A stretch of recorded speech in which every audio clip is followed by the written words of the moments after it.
just a cartoonish looking Thomas the Tank Engine.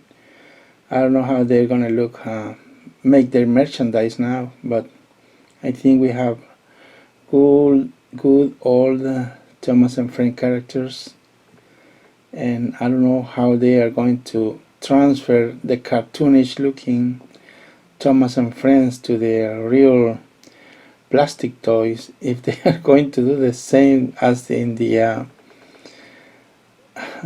and the picture, the first picture. Oh man, they're gonna mess up everything. They will look like for the toddlers, not for the kids, not for the, oh man.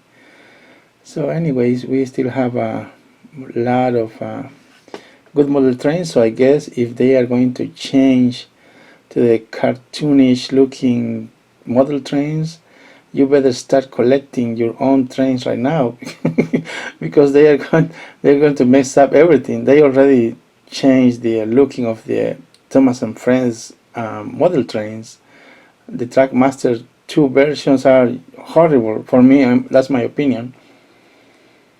So like I say, if they are going to change the looking of the Trackmaster 2 to the new look of the Thomas and Friends, oh man, I don't think you guys are going to collect that. But anyways, that's their opinion, and this is my opinion. Thanks for watching. Bye.